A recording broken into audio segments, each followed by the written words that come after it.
Well, this is a scene that Niners fans remember all too well. Hall of Fame quarterback Steve Young knocked unconscious in a 1999 game against the Arizona Cardinals. That actually was the final game of his career after suffering his 4th concussion in 3 years and the 7th concussion of his career. A powerful new book and recent PBS documentary titled League of Denial slams the NFL for its handling of concussions and the connection between football and brain injuries.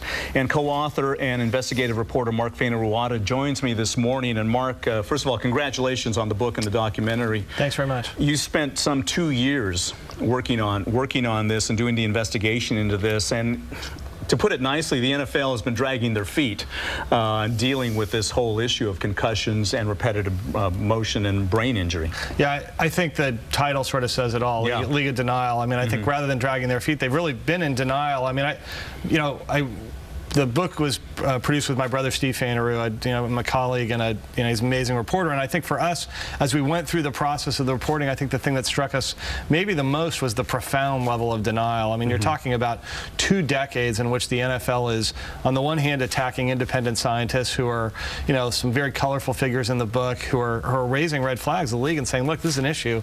And the league is really shooting those people down, in some cases mocking them. Yep. And then in the other case, they're creating their own research body, and that group is saying, look, concussions are not a problem in the NFL. But what was interesting is that there is a smoking gun in here that was provided by the NFL's own research, wasn't there? Well, there's a few of them, I think. I mean, there's one point in which the NFL begins to conduct research on this issue finally, and they come out with there's a paper that ends up in the New York Times that's reported, and it says basically that players have a much higher incidence of dementia and depression, and the link seems to be concussions. And the league's answer to that is effectively to attack its own science. There's another point where there's a committee of NFL that's affiliated with the NFL, a disability board that's awarding money based on the idea that football is connected to brain damage for players, and then you've got the league denying it. So these are sort of disconnects. There is a definite disconnect there. We want to go back to Steve Young because it means so much to 49er fans here in the Bay Area, and he was in the documentary talking about head injuries. So let's go to that clip now. I remember thinking as I walked the sidelines, this is not good. This is just not the right thing to happen. If my knee is hurt, everyone knows it and I know it, and we can go deal with it. And shoulders, and there's only one place in your body that you really don't understand. And people always say the brain is the last frontier.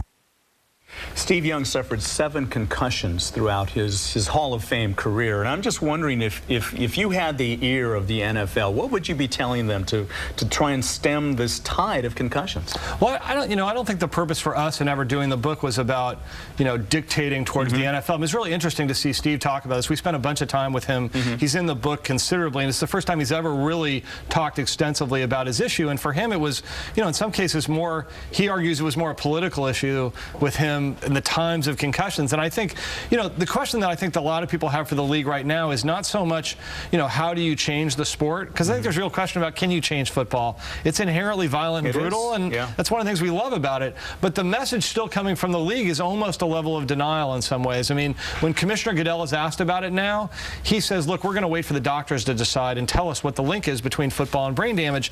For the dozen or so doctors who've been researching this for years and think that that issue is dead now, it's more about prevalence. It's almost insulting to them, I think. So, that's the question about where is the league on this in terms of its acknowledgement of this as a problem. Speaking of prevalence, I went on a blog earlier today and found that there's actually a concussion blog, and they reported 10 concussions from the past week in the NFL. Right. And this just goes on and on and on. At what point does somebody stop and say, this is an inherently dangerous game that is going to cause long-term brain damage to its participants? Well, I think it's interesting.